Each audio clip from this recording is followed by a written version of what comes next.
The most powerful people you know are completely powerless. CEOs manipulating markets, politicians moving millions, billionaires buying influence. They're all slaves. Slaves to forces they'll never control. But here's what nobody tells you about real power. The person washing dishes in the back of a restaurant might possess something these titans will never have. True control. By the end of this, you'll know exactly why every external power you chase makes you weaker, and how the Stoics discovered the only control that actually exists. This isn't philosophy. This is the difference between living free and dying a slave to your own ambitions. We've built our entire identity around a lie. The lie that power equals control. More money, more control, higher position, more control. More influence, more control. It's so deeply embedded in how we see ourselves that we never question it. We just keep climbing, keep accumulating, keep expanding our reach, believing that somewhere up there, control is waiting. I remember Aurelius Maximus telling me about a student who came to him, successful beyond measure, multiple companies, political connections, wealth most people couldn't imagine. But he was miserable, anxious, angry at everything that didn't go his way. I have all this power, he said, but I feel powerless. Those piercing silver eyes that seem to see through time. They looked at him with something between compassion and amusement. You've confused having leverage over others with having control over yourself, Maximus said. And now you're discovering what every emperor eventually learns.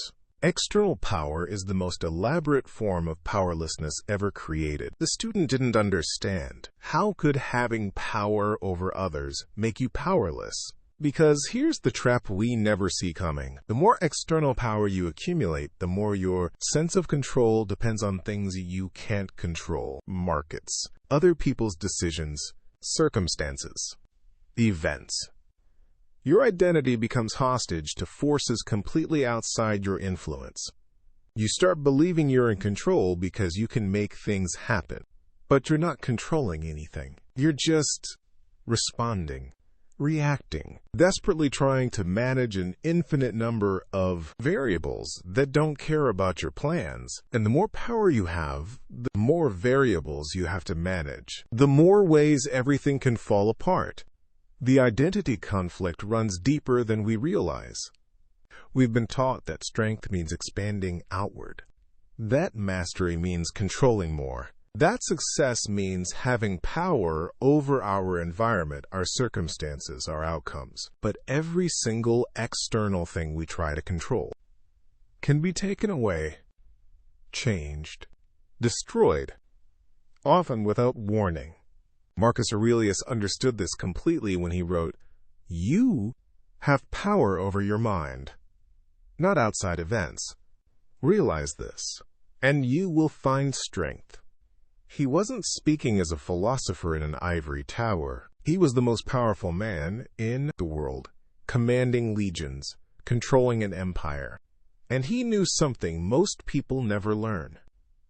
All that external power was nothing compared to the control he could have over his own responses. This is where everything shifts. Real control isn't about changing what happens to you. It's about changing how what happens to you affects you. It's not about having power over outcomes. It's about having power over your reactions to outcomes. I watched Marcus Steele discover this the hard way. Sharp, angular jawline that never relaxed, always tense with the effort of trying to control everything around him.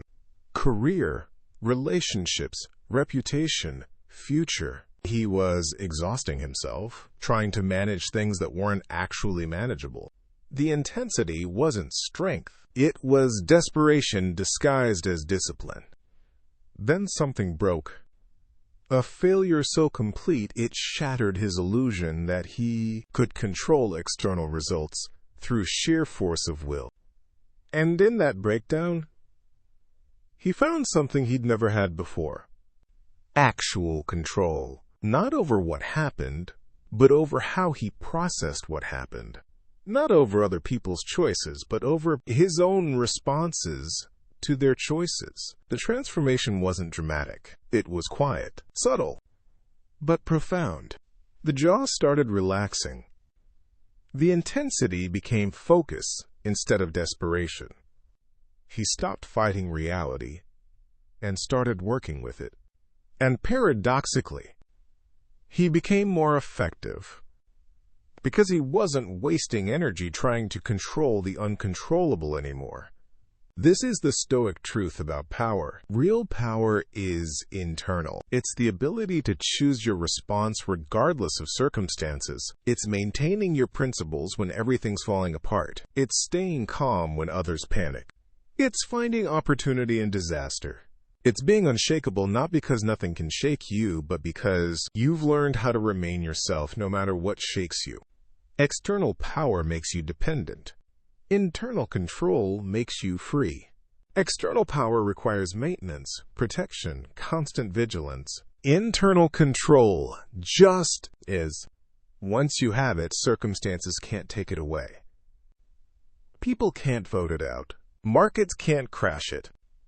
Time can't erode it. The practical application is simpler than it seems. Every time you feel powerless, ask yourself, what am I trying to control that I can't actually control? Then redirect that energy toward what you can control. Your attention, your effort, your standards, your responses, your choices. Every time you feel frustrated, angry, or anxious, you've found another place where you're trying to control the uncontrollable. Use it as a signal, a redirect, a reminder that real power lies somewhere else entirely. The irony is beautiful. The moment you stop trying to control everything external, you start actually influencing it more effectively.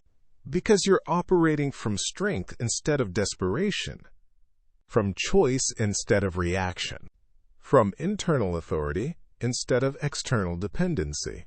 True control isn't about having power over your world. It's about having power over yourself within your world. And that power no one can give you. But more importantly, no one can take it away. The next step changes everything.